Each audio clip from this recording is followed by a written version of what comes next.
Hello student, પ્રકરણ 6 ઉષ્ણગતિશાસ્ત્રમાં આપણે last વિડીયોમાં થોડું નોઇઝના કારણે છેલ્લે થોડુંક ડિસ્ટર્બિંગ થતું હતું. તો એમાં મારે એટલું જ કહેવાનું હતું કે એન્થાલ્પી જે છે એ શું છે, માત્રાત્મક ગુણધર્મ છે. અને જે કોઈ બી પ્રક્રિયા હોય છે એની પ્રક્રિયા એન્થાલ્પી જો પ્રક્રિયા પુરોગામી દિશામાં થતી હોય ત્યારે જો એ ઉષ્મક્ષેપક હોય તો પ્રતિગામી દિશામાં ઉષ્મશોષક એટલે કે એન્થાલ્પી ફેરફાર ધન હોય તો એન્થાલ્પીનો ફેરફાર ઋણ આવે છે. અને પરંતુ એ જ પ્રક્રિયા જે છે એ એન્થાલ્પીનો ફેરફાર કેવો હોય છે, સરખો હોય છે, પરંતુ વિરુદ્ધ હોય છે. અને ત્યાર પછી આવે છે હેઝનો ઉષ્મા સંકલનનો નિયમ. શું આવે છે? હેઝનો ઉષ્મા સંકલનનો નિયમ. તો હવે આપણે જોઈશું કે હેઝનો ઉષ્મા સંકલનનો નિયમ. તો આ હેઝ નામના વૈજ્ઞાનિકે જે ઉષ્મા સંકલનનો નિયમ છે મેં કીધું છે કે જો પ્રક્રિયા જે છે એ જુદા જુદા તબક્કામાં થતી હોય તો તેની પ્રમાણિત પ્રક્રિયા એન્થાલ્પી જે છે એ એના મધ્યવર્તી તબક્કાઓની જે એન્થાલ્પીના સરવાળા બરાબર હોય છે. એટલે કે એને એકંદરે સમાન તબક્કામાં વિભાજિત કરી શકાતી હોય તો એ એન્થાલ્પીનો સરવાળો એની પ્રમાણિત પ્રક્રિયા એન્થાલ્પી જેટલો થશે. બરાબર? દાખલા તરીકે અહીંયા ઉદાહરણમાં આપેલો છે કે કાર્બન ડાયોક્સાઇડ જે છે, કાર્બન જે ગ્રેફાઇટ છે, કાર્બન ગ્રેફાઇટ સોલિડ સ્વરૂપે હોય છે ત્યારે એનું 1/2 O2 સાથે પ્રક્રિયા થાય છે ત્યારે કાર્બન મોનોક્સાઇડ બને છે. તો આ જે પ્રક્રિયા એન્થાલ્પી જે છે એ જે તમને મળશે, કેટલી મળશે એ આપણે શોધવાનું છે. તો આ પ્રક્રિયા એન્થાલ્પી આપણે શું થશે, તો આ પ્રક્રિયા એન્થાલ્પી એના જો મધ્યવર્તી તબક્કા આપણે લઈએ અને એના એન્થાલ્પીનો સરવાળો કરીએ તો એના બરાબર આ થશે. તો જો મધ્યવર્તી તબક્કાની એન્થાલ્પી આપણને ખબર હોય તો આપણે આ પ્રક્રિયાની એન્થાલ્પી આપણે શોધી શકીએ. તો જો ઉપરની પ્રક્રિયા જે છે મેં જે બ્લેક કલરથી લખેલી છે એ જ મુખ્ય પ્રક્રિયા જે છે કાર્બન ગ્રેફાઇટ મનાપોટુ સાથે પ્રક્રિયા કરી તો મળતી નિપજ જે છે કાર્બન મોનોક્સાઇડ એ મુખ્ય નિપજ જે છે. અને હવે આ પ્રક્રિયાની જે એન્થાલ્પી આપણને શોધવી છે તો આપણે શું કરીશું કે કાર્બન ગ્રેફાઇટ જે છે, જો આપણે આ પ્રક્રિયાની એન્થાલ્પી જાણતા હોઈએ કે કાર્બન ગ્રેફાઇટ છે એમાંથી O2 વડે તો CO2 બને છે. આ પ્રક્રિયાની એન્થાલ્પી જો 393 કિલોજૂલ પ્રતિ મોલ હોય અને જે કાર્બન મોનોક્સાઇડ તો 1/2 એટલે CO2 બને અને એ પ્રક્રિયાની એન્થાલ્પી છે -283.0 કિલોજૂલ પ્રતિ મોલ જો એની એન્થાલ્પી હોય તો આ બધી પ્રક્રિયાની એવી રીતે ગોઠવીને આપણે ઈચ્છિત પ્રક્રિયા મેળવીએ તો એ જે ફેરફાર થશે એ આપણે આનો કરી શકીશું. તો જો આ બધી પ્રક્રિયા જે છે એમાં આપણે આ જે બીજા નંબરની પ્રક્રિયા છે, આ પ્રથમ નંબરની પ્રક્રિયા, બીજા નંબરની જે પ્રક્રિયા છે એને ઉલટાવી નાખીએ એટલે કે એને આવી રીતે લખી દઈએ કે ઉલટાવ્યા પછી કાર્બન મોનોક્સાઇડ જે છે જગ્યાએ શું લખી દઉં, CO2 gas gives carbon monoxide gas plus 1/2 O2 gas. મેં હમણાં લાસ્ટમાં સમજાવ્યું કે કોઈ પણ પ્રક્રિયા છે એને પ્રતિવર્તી પુરોગામી દિશામાં જે એન્થાલ્પી ફેરફાર છે એ પ્રતિગામી દિશામાં એન્થાલ્પી પ્રક્રિયા કરવામાં આવે તો એન્થાલ્પી ફેરફાર છે ઉલટો એટલે કે પ્લસ તો માઈનસ થઈ જાય છે, વિરુદ્ધ થઈ જાય છે, એટલે ધન હોય તો ઋણ થઈ જાય. તો અહીંયા પ્રક્રિયા એન્થાલ્પી જે છે એ કેટલી થશે, 283.0 કિલોજૂલ પ્રતિ મોલ થશે. કારણ કે અહીં કેટલો છે, -283.0 છે. બરાબર? તો આ પ્રક્રિયાને ઉલટાવી તો આ પ્રક્રિયા બની જશે. હવે આ ઉલટાવેલી પ્રક્રિયા 3 નંબરની પ્રક્રિયા અને પ્રથમ નંબરની પ્રક્રિયાનો જો સરવાળો કરીએ તો આ જે પ્રક્રિયા જે છે અને આ જે પ્રક્રિયા છે એનો સરવાળો કરીએ તો તમે જોશો કે આ CO2 ગેસ છે, આ પણ CO2 ગેસ છે, આ જે છે આવડી જશે. બરાબર? કાર્બન મોનોક્સાઇડ જે છે આ 1/2 O2 છે આ બાજુ, તો શું થશે, આ O2 અને આ O2 છે બધા આ એક O2 છે ને 1/2 O2 છે, આ બધું 1/2 O2 થઈ જશે, એકમાંથી એક બાદ થશે. તો શું થશે, બંનેનો સરવાળો કરીશું આપણે તો શું આવશે, હવે જે ફાઇનલ આવશે એ હું અહીંયા લખું છું કે carbon graphite solid plus O2 જે છે આપણે O2 લખી દઉં, O2 ગેસ એટલે ગેસ આવશે. તો અને પ્લસ અહીંયા CO2 છે એ આ CO2 સાથે સામસામે નીકળી જાય. તો હવે આ બાજુ કોઈ પ્રક્રિયા છે નહીં, હવે આ બાજુ નિપજો લખીએ તો નિપજમાં શું છે, અહીંયા નિપજ છે નહીં પણ અહીંયા શું છે કાર્બન મોનોક્સાઇડ ગેસ છે અને પ્લસ આ 1/2 O2 ગેસ છે. આ બાજુ પ્લસ 1 છે, આ બાજુ એક 1/2 છે, આ બાજુ આવી જશે તો આ 1/2 થઈ જશે અને આ નીકળી જશે. બરાબર? તો આવી રીતે આ 1/2 O2 હવે તમને જે જોઈએ છે ઈચ્છિત સમીકરણ મળી ગયું. કાર્બન ગ્રેફાઇટ વત્તા 1/2 O2 એટલે કાર્બન મોનોક્સાઇડ ગેસ મળશે. તો આ પણ એ જ થઈ ગયું, કાર્બન ગ્રેફાઇટ 1/2 O2 આ પ્રક્રિયા મળી ગઈ. તો આ પ્રક્રિયાની એન્થાલ્પી હવે કેટલી થશે, રિએક્શન એન્થાલ્પી કેટલી થશે, તો આ જે બંને પ્રક્રિયાઓની એન્થાલ્પી આપણે પહેલી 3 નંબરની પ્રક્રિયા અને પહેલા નંબરની પ્રક્રિયાનો સરવાળો કરીશું એ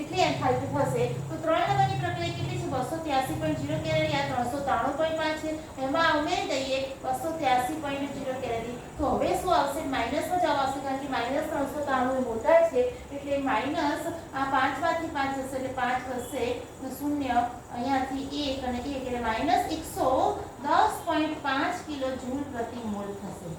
બરાબર, સમજાઈ ગયું? તો કહેવાનું તાત્પર્ય છે કે હેલ્સનો ઉષ્મા સંકલનનો નિયમ જે છે આપણને શું સમજાવે છે કે પ્રક્રિયા, દાખલા તરીકે તમારે કોઈ એક જગ્યાએ A થી B તરફ જવું છે, તો અહીંયા હું સમજાવી દઉં કે હેલ્સનો ઉષ્મા સંકલનનો નિયમ શું કહે છે કે તબક્કો, કોઈ પ્રક્રિયા જે છે, પ્રક્રિયામાં આપણે A થી B તરફ જવું છે તો તમે A થી C તરફ જશો, C થી D તરફ જશો અને D થી A તરફ જશો। આ તબક્કા છે, તબક્કા દ્વારા જે તેનો સરવાળો કરીએ તો જે મળે છે એ A થી B તરફ જતા જે મળવો જોઈએ એટલો જ એન્થાલ્પી ફેરફાર છે। બરાબર, એટલે કોઈ એક પ્રક્રિયા જે છે એની પ્રક્રિયા એન્થાલ્પી એ અલગ અલગ તબક્કાઓમાં જો સમાન પરિસ્થિતિમાં થતી હોય તો સમાન તાપમાને થઈ શકતી હોય, વિભાજિત થઈ શકતી હોય તો એ દરેક તબક્કાની પ્રક્રિયા એન્થાલ્પીનો સરવાળો જે છે એ શું થશે? પ્રક્રિયા એન્થાલ્પી થશે। એટલે પ્રક્રિયા એન્થાલ્પી H બરાબર શું થશે? પ્રક્રિયા જે છે, એક નંબરની પ્રક્રિયા લઈએ તો પ્રક્રિયા જે એક નંબરની પ્રક્રિયા H1 એન્થાલ્પી પ્લસ બીજા નંબરની પ્રક્રિયા જે છે એની એન્થાલ્પી H2, જો 3 તબક્કામાં હોય તો ત્રીજા નંબરની પ્રક્રિયા છે એન્થાલ્પી H3 અને સરવાળા બરાબર થાય 4 હોય તો 4, મતલબ જેટલા એના તબક્કા છે, તબક્કાની જે પ્રક્રિયા જે છે એના બેઝિક સરવાળા જેટલું પ્રક્રિયા એન્થાલ્પી થાય છે। બરાબર, આ ઉપરાંત એક તમારી જૂની ટેક્સ્ટ બુક તમે જો હોય તો એમાં NH4Cl જે છે એની બનાવટની પણ એક પ્રક્રિયા આપેલી છે, તો એ પણ તમારે જોઈ લેવી। અને આ તો છે જ, નવી બુકમાં તો આ છે જ, એટલે એ ઘણી વખત પણ તમારે ધ્યાન રાખી લેવી જોઈએ। જોઈ લેશો તો ચાલશે, નહીં તો તમારે આવશે તો તમે સમજી શકશો। બરાબર, તો આ જે છે કોઈ પણ પ્રક્રિયા તેમાં એના જે એન્થાલ્પીના જે અહીંયા આપી હતી એન્થાલ્પી એ આપેલી જ હોય છે, તમારે યાદ રાખવાની હોતી નથી। બરાબર, તો આજ સુધી તો છે કે આ હેલ્સનો ઉષ્મા સંકલનનો નિયમ આ રીતે સમજાવે છે।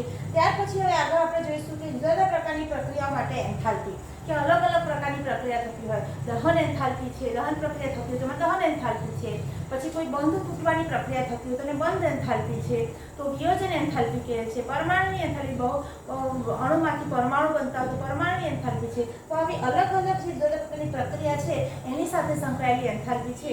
તો હવે આપણે એ ટોપિક જોઈશું કે જુદા જુદા પ્રકારની પ્રક્રિયાઓ માટે જોવા મળતી એન્થાલ્પી।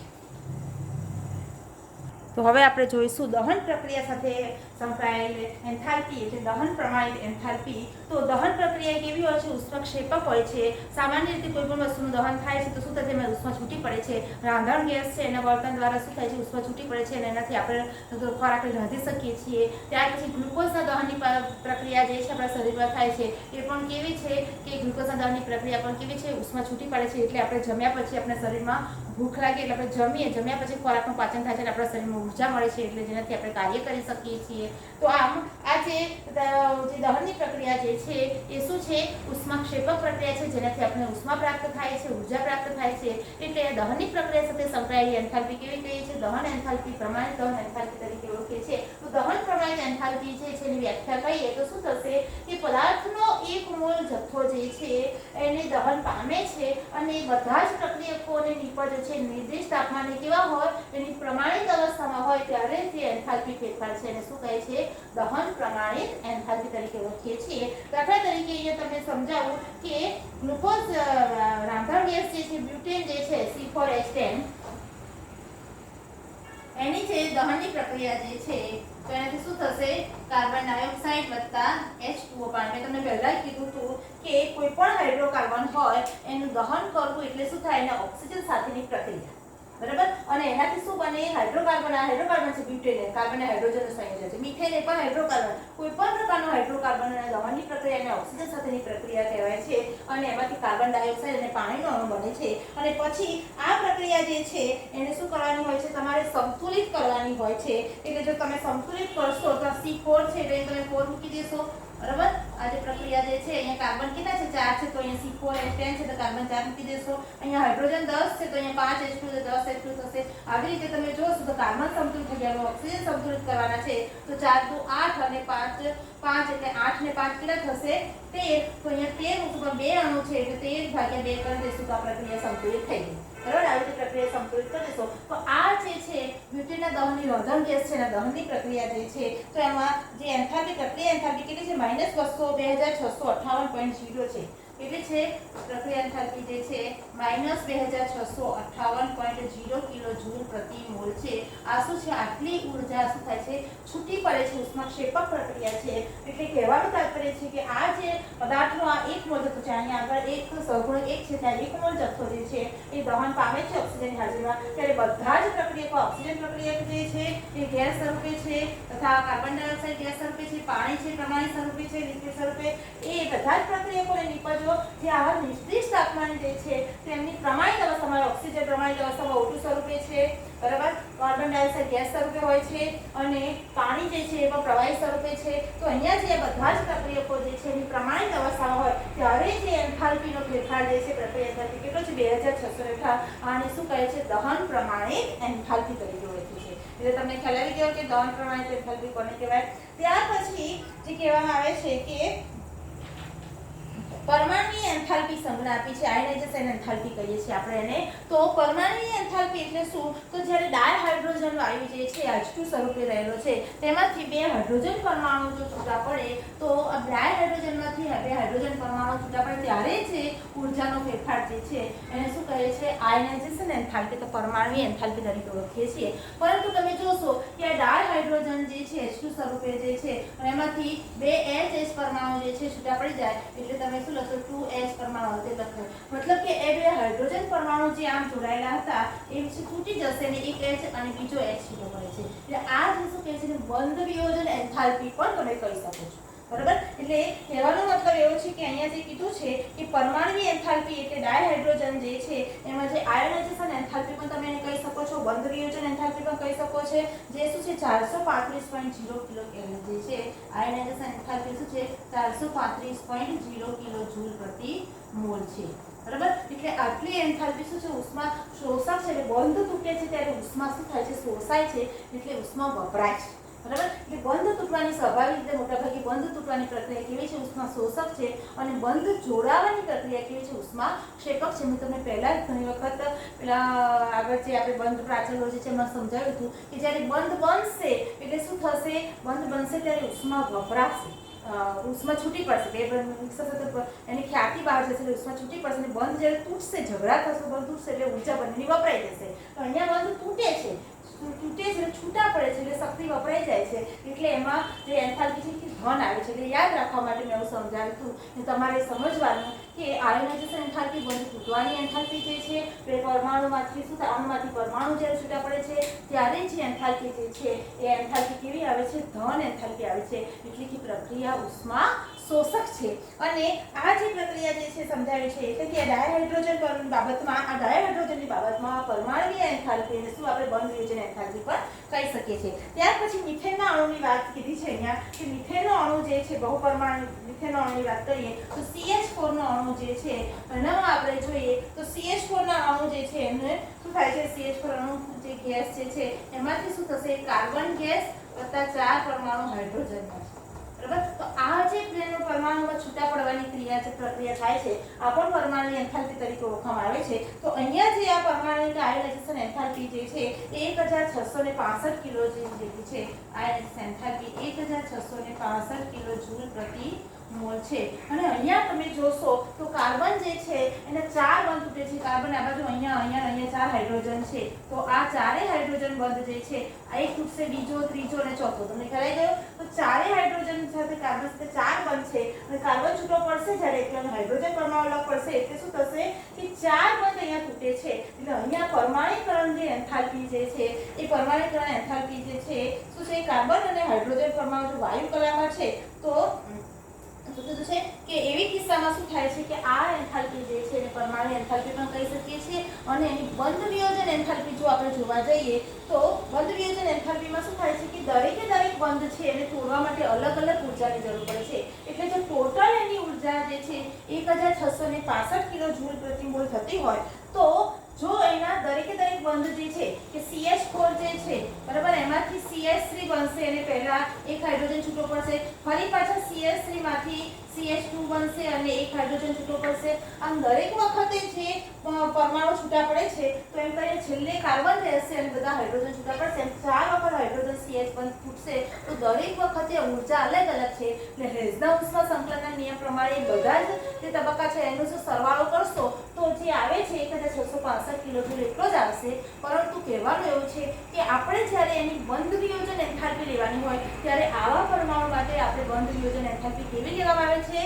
સરેરાશ બંધ વિયોજન એન્થાલ્પી લેવામાં આવે છે. બરાબર. એટલે તમારે આ દરેક તબક્કાએ જો મળતી વિયોજન એન્થાલ્પી તમારી બુકમાં આપી છે કે પહેલા જે આપી છે પહેલા બંધ હાઇડ્રોજન એક પરમાણુ છૂટો પડે છે જ્યારે 427 કિલોજૂલ પ્રતિ મોલ છે, બીજો હાઇડ્રોજન પરમાણુ છૂટો પડે છે ત્યારે 439 કિલોજૂલ પ્રતિ મોલ છે, ત્રીજો જ્યારે છૂટો પડે છે પરમાણુ ત્યારે 452 કિલોજૂલ પ્રતિ મોલ છે અને છેલ્લો હાઇડ્રોજન પરમાણુ જ્યારે છૂટો પડે છે ત્યારે એની એન્થાલ્પી 347 કિલોજૂલ પ્રતિ મોલ છે. એટલે જો એનો બધાનો સરવાળો કરતા આપણે 1665 કિલોજૂલ પ્રતિ મોલ મળે છે. પરંતુ આ માટે આ બંધ વિયોજન એન્થાલ્પી અલગ અલગ છે.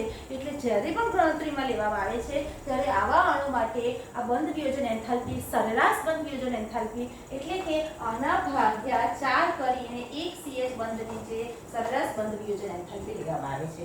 એટલે મારું તમને કહેવાનું તાત્પર્ય એ છે કે દહન પ્રમાણિત એન્થાલ્પી પછી જે પરમાણુય એન્થાલ્પી જે છે એ પરમાણુય એન્થાલ્પી શું છે? તો પરમાણુય એન્થાલ્પી હાઇડ્રોજન પરમાણુ અણુ જે છે એના જેવા કિસ્સામાં એને પરમાણુ એન્થાલ્પી પણ કહે છે. ત્યાર ઉપરાંત મિથેન જેવા અણુ માટે એને બંધ અને એને હાઇડ્રોજન જેવા પરમાણુ માટે પરમાણુ એન્થાલ્પી પણ એને બંધ વિયોજન એન્થાલ્પી પણ કહે છે, આયનાઇઝેશન એન્થાલ્પી પણ કહે છે. મિથેન જેવા અણુ માટે પણ તે આ જ રીતે થઈ શકે છે કે એ પરમાણુ એન્થાલ્પી કહેવાય છે અને એની સરેરાશ પરમાણુ એન્થાલ્પી પણ એની બંધ એન્થાલ્પી પણ કહી શકે છે કે બંધ ફૂટવા માટેની કુલ એન્થાલ્પી અને એની જે બંધ એન્થાલ્પી છે 4 બંધ છે તેને ભાગ્યા 4 કરશો તો તમને સરેરાશ બંધ એન્થાલ્પી મળશે. અને આ જે દરેક પ્રક્રિયા જે છે બરાબર તો આ જે બંધ વિયોજન એન્થાલ્પી મળે છે. અને ત્યાર પછી બંધ એન્થાલ્પીની વ્યાખ્યા આપી તો રાસાયણિક બંધ એન્થાલ્પી એટલે શું? તો બંધ તૂટવાની કે બંધ જોડવા માટે જે એન્થાલ્પી જે છે બંધ વિયોજન એન્થાલ્પી કે સરેરાશ બંધ એન્થાલ્પી જે છે એવા બધા શબ્દો વપરાય છે. તો આ બંધ વિયોજન એન્થાલ્પી કે સરેરાશ બંધ એન્થાલ્પી એવો શબ્દ અહીં વપરાય છે. અને આયનાઇઝેશન એન્થાલ્પી જે છે 1665 ને ભાગ્યા 4 કરશો તો તમને મિથેન જેવા અણુ માટે તમને સરેરાશ બંધ એન્થાલ્પી મળી જશે. ત્યાર પછી છે દ્વિપરમાણુ અણુ જે હોય એના માટે કીધું એવી રીતે બહુપરમાણુ અણુની આપણે વાત કરી. અને ત્યાર પછી હવે જે મુદ્દો આવે છે આગળ એ છે દ્રાવણની એન્થાલ્પી. બરાબર. તો દ્રાવણની એન્થાલ્પી એટલે સોલ્યુશન એન્થાલ્પી તરીકે ઓળખવામાં આવે છે.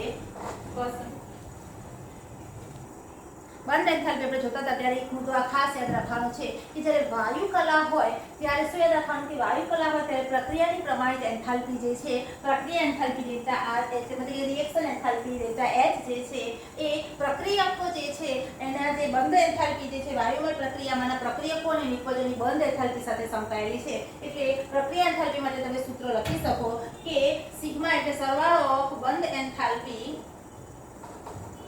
ઓફ પ્રક્રિયકો માઇનસ સરવાળો ઓફ બંધ એન્થાલ્પી ઓફ નિપજ.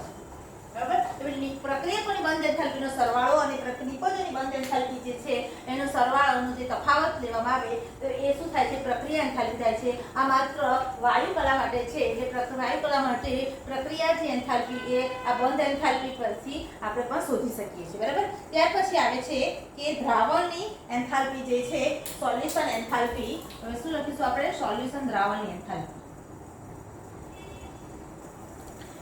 દ્રાવણની જે એક મિનિટ અહીંયા તમારી લાઈટ જે છે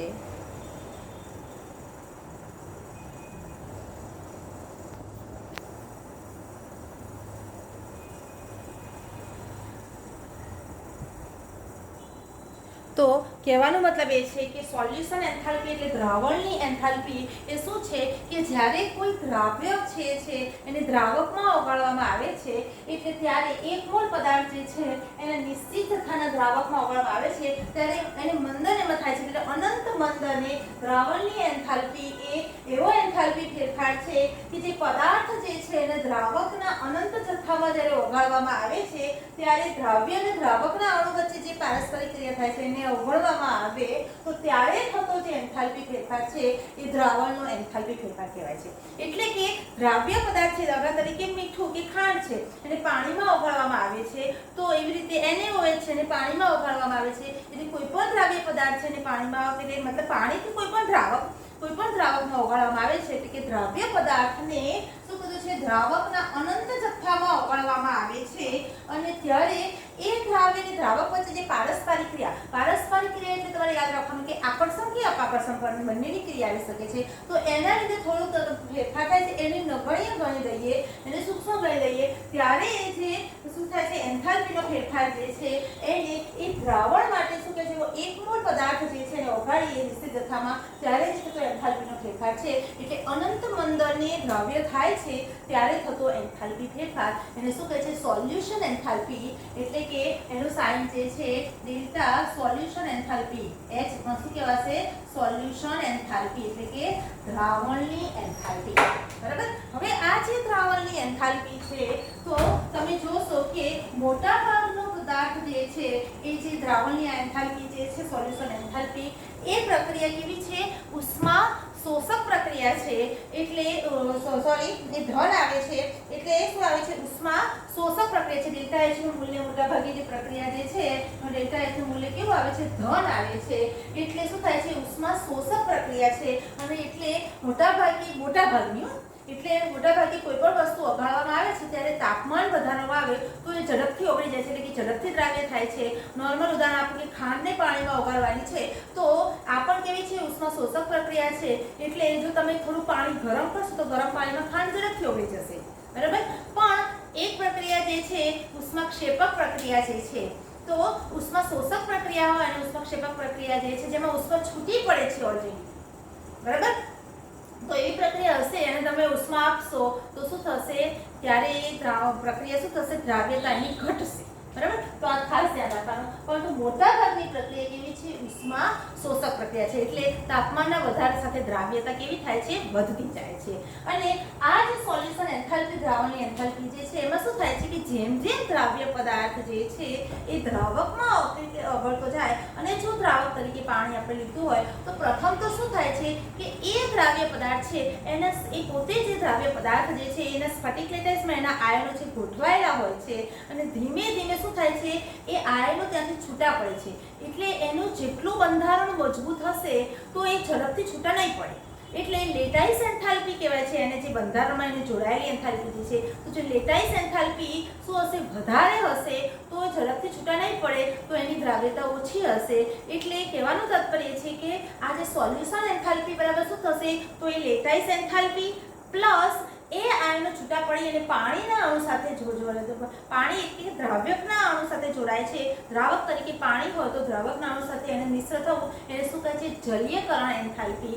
તો જો દ્રાવક તરીકે જો પાણી હોય તો સોલ્યુશન એન્થાલ્પી H શું થશે, તો લેટાઈસ એન્થાલ્પી આવશે. એન્થાલ્પી કઈ આવશે, ડેલ્ટા H અને શું કહેવાશે, લેટાઈસ એન્થાલ્પી પ્લસ શું આવશે, હાઇડ્રેશન એન્થાલ્પી. શું આવશે, હાઇડ્રેશન એન્થાલ્પી.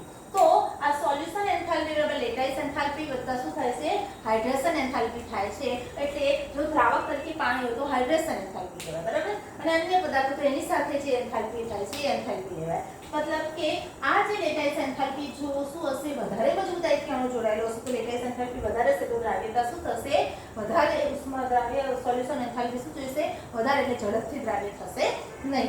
એટલે જો ઉષ્મા લેટાઈસ એન્થાલ્પી ઘણી વધારે છે તો સંયોજન ઝડપથી ઓગળશે નહીં. એટલે ફ્લોરાઇડ સંયોજનોમાં અનુરૂપ ક્લોરાઇડ સંયોજનો કરતા કેવા છે, ઓછા દ્રાવ્ય છે. કારણ કે ફ્લોરાઇડ સંયોજનના કદ નાના છે, એ વધારે મજબૂતાઈથી જોડાયેલા છે.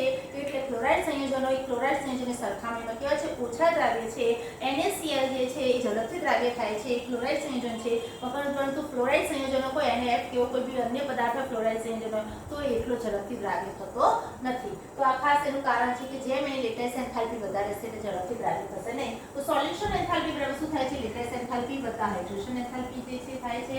એનો મતલબ એવો છે કે દ્રાવણની એન્થાલ્પી શું છે, એ દ્રાવ્ય અને લેટાઈસ એન્થાલ્પી એન્થાલ્પી અને એની દ્રાવક સાથે મિશ્ર થાય છે બંને એન્થાલ્પી જે છે એનો સરવાળો કરીશું શું આવશે દ્રાવણની એન્થાલ્પી આ દ્રાવણની એન્થાલ્પી છે સમજજો બરાબર તો આપણે અહીંયા આ સમજાવીએ છીએ એટલે પહેલા અહીંયા જે તમારી બુકમાં જે ચાર્ટ આપ્યો છે તમે જાતે સમજી શકો એમ છો ત્યાર પછી હવે જે આવે છે કે લેટિસ એન્થાલ્પી પછી મંદન એન્થાલ્પી જે તમારા કોર્સમાં નથી ત્યાર પછી જે છે સ્વયંસ્ફુરિતા બરાબર સ્વયંસ્ફુરિતા શું કહે છે સ્પોન્ટેનિયસલી આપણે શું કહીશું સ્પોન્ટેનિયસલી સ્વયંસ્ફુરિતા જે છે જોઈશું તો સ્વયંસ્ફુરિતા એટલે શું એટલે કે આપમેળે થવું પ્રક્રિયાનું આપમેળે થવું એને શું કહે છે સ્વયંસ્ફુરિતા તો કેવી પ્રક્રિયા આપમેળે થાય તો દાખલા તરીકે તમે એક પાત્ર લીધું છે બરાબર એમાં એક પાત્રમાં વચ્ચે એક દીવાલ મૂકી દીધી છે હવે આ બાજુ પાણી જે છે એમાં વધારે હશે અને આ વચ્ચે પાત્રની દીવાલ છે અને આ બાજુ પાણી ઓછું હશે તો ઓબ્વિયસલી પાણી શું હશે ઉપરના ભાગથી નીચે તરફ જશે એમાં તમને કોઈ પ્રેશર આપવું નહીં પડે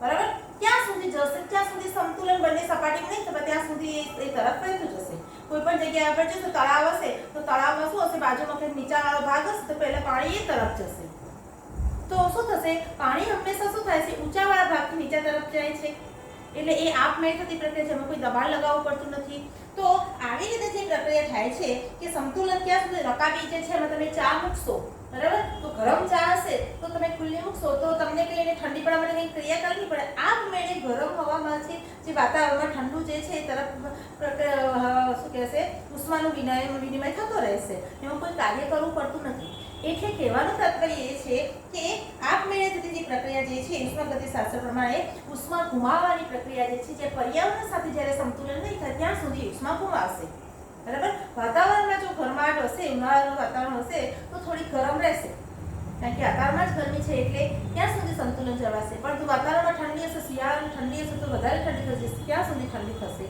જ્યાં સુધી વાતાવરણ સાથે સંતુલન નહીં થપાય ત્યાં સુધી એટલે ઉષ્માગતિશાસ્ત્રમાં કહેવા મતલબ એ છે કે એક જ દિશામાં જે ઉષ્માનો જે પ્રવાહ છે એક દિશાકીય હોય છે ઊંચા તાપમાનથી નીચા તાપમાન તરફ જે છે પ્રક્રિયા જે સહજ રીતે થાય છે એ કુદરતી પ્રક્રમ છે અને કોઈ જે હવા જે છે એ અહીંયા એક જગ્યા હોય તો સમગ્ર પેલામાં ઓરડામાં ફેલાઈ જાય છે એ પણ આપમેળે થતી પ્રક્રિયા છે તો આવી બધી આપમેળે થતી પ્રક્રિયા જે છે એમાં પછી પાછું એની પ્રતિગામી પ્રક્રિયા નથી થતી એટલે કે આખા ઓરડામાં હવા ફેલાઈ ગઈ ફરી પાછી એક ખૂણામાં હવા નહીં આવે રકાબીમાંથી હવા બહાર ગઈ તો બહારથી હવા કઈ રકાબીમાં નહીં આવે એટલે કે ગરમ ઠંડી થઈ ગઈ તો ઠંડી થયેલી ચા પાછી ઉષ્મા ખેંચીને ગરમ નહીં થાય એના માટે તમને કાર્ય કરવું પડશે આપમેળે નહીં થાય થશે ખરી પણ શું થાય આપમેળે નહીં થાય એટલે એના માટે આપણે કાર્ય કરવું પડે છે એટલે જે આપમેળે થતી પ્રક્રિયા છે કેવી છે અપ્રતિવર્તી છે કેવી છે અપ્રતિવર્તી છે એટલે સ્વયંસ્ફુરિતામાં કહેવાનો એક પોઈન્ટ એ છે કે આપમેળે થતી પ્રક્રિયા જે છે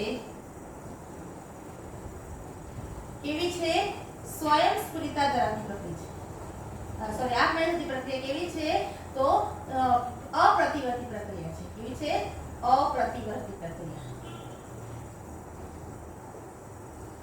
ઉષ્માગતિશાસ્ત્રના પ્રથમ નિયમમાં શું નિવેદન કરેલું છે પ્રથમ નિયમમાં એવું નિવેદન કરેલું છે કે ઉષ્મા અને કાર્ય સાથે સંકળાયેલ છે બરાબર પ્રથમ નિયમમાં શું કીધું છે ઉષ્મા અને પ્રણાલી પર પ્રણાલી વડે કાર્ય વચ્ચેનો સંબંધ દર્શાવે છે પ્રથમ નિયમમાં શું દર્શાવે છે ઉષ્મા અને કાર્ય વચ્ચેનો સંબંધ દર્શાવે છે આ કાર્ય જે છે પ્રણાલી વડે કે પ્રણાલી દ્વારા થયેલું કાર્ય છે બરાબર આ ઉષ્માગતિશાસ્ત્રના પ્રથમ નિયમમાં સમજાવેલું છે હવે સ્વયંસ્ફુરિતાની વાત આપણે સમજાવી તો આના પરથી આપણે શું કહીશું કે ઉષ્માગતિશાસ્ત્રનો જે બીજો નિયમ છે એને આપણે સમજ આપીશું તો ઉષ્માગતિશાસ્ત્રનો બીજો નિયમ શું કહે છે કે આપમેળે થતા બધા જ પ્રક્રમોમાં જે મુક્ત ઉર્જા છે એનું મૂલ્ય ઋણ અને એન્ટ્રોપીનું મૂલ્ય કેવું રહે છે ધન મૂલ્ય રહે છે આ પ્રથમ નિયમ સમજાયો હવે ઉષ્માગતિશાસ્ત્રનો બીજો નિયમ જે છે એમાં શું કીધું છે કે આપમેળે થતા બધા જ પ્રક્રમો આપમેળે થતા બધા પ્રક્રમો છે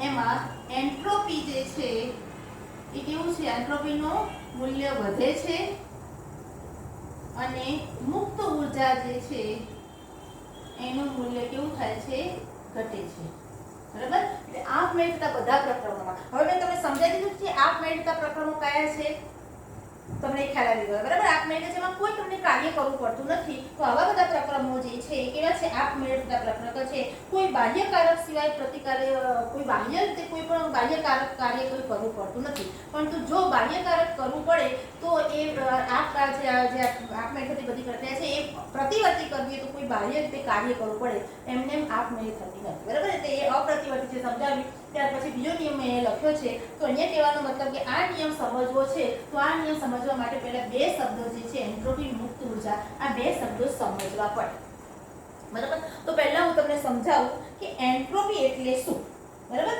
એન્ટ્રોપી અને સ્વયંસ્ફુરિતા જે છે એ સમજાવું તો સ્વયંસ્ફુરિતા પ્રકરણ માટે શું છે એન્ટ્રોપી એ શું છે તો એન્ટ્રોપી ફેરફાર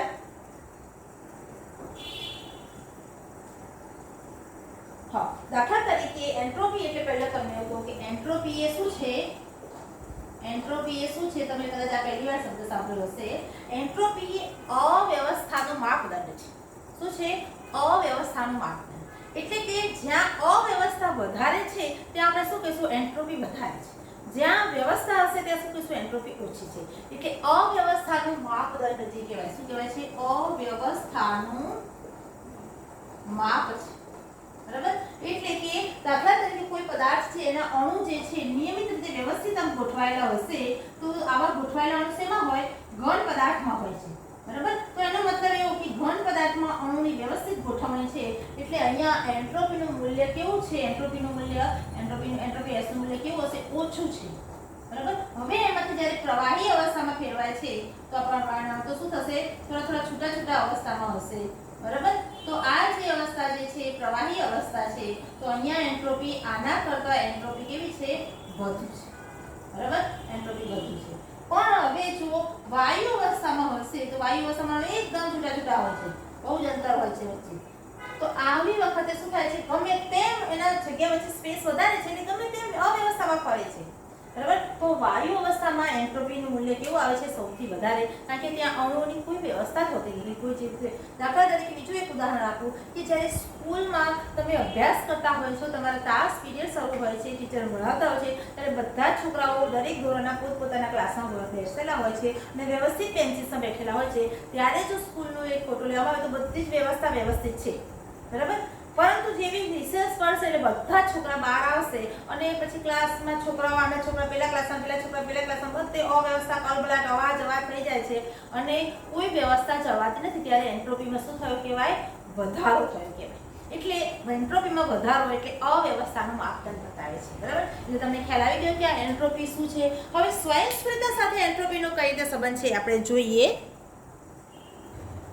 ઉષ્માગતિકીય વિધેયો જેવા છે એન્થાલ્પી એન્થાલ્પી અને આપણે આંતરિક ઉર્જા જોયું તો આ જે એન્થાલ્પી અને આંતરિક ઉર્જા બધા જે છે શું છે અવસ્થા વિધેય છે એવી રીતે આ એન્ટ્રોપીની આપણે વાત કરીએ તો એન્ટ્રોપી પણ શું છે એક અવસ્થા વિધેય છે શું છે અવસ્થા વિધેય છે એટલે કે તે પથથી સ્વતંત્ર છે શું છે પથથી સ્વતંત્ર જે ડેટા શું છે અવસ્થા વિધેય છે બરાબર અને શું કહેવાય છે અવસ્થા વિધેય એટલે પથથી સ્વતંત્ર છે બરાબર તમને ખ્યાલ આવી ગયો છે અવસ્થા વિધેય એટલે શું અને ડેલ્ટા એસ ની વાત કરીએ તો જો પ્રણાલી જે હોય એમાં ઉષ્મા જો ઉમેરવામાં આવે તો શું કરશે તેના અણુ જે છે એની ગતિમાં વધારો થશે ગતિ ઊર્જામાં વધારો થશે એટલે એની જે ગતિ ઊર્જામાં વધારો થવાથી અસ્તવ્યસ્ત ગતિ થશે એટલે અવ્યવસ્થામાં વધારો થાય છે એટલે ઉષ્માના ઉમેરાથી શું થાય છે એન્ટ્રોપીમાં વધારો થાય છે તો એન્ટ્રોપી જે છે એ ઉષ્મા સાથે શું છે એના સંપ્રમાણમાં સંબંધ ધરાવે છે એટલે ડેલ્ટા એસ સાથે સરખો સંબંધ ધરાવે છે એન્ટ્રોપી જે છે અને જ્યારે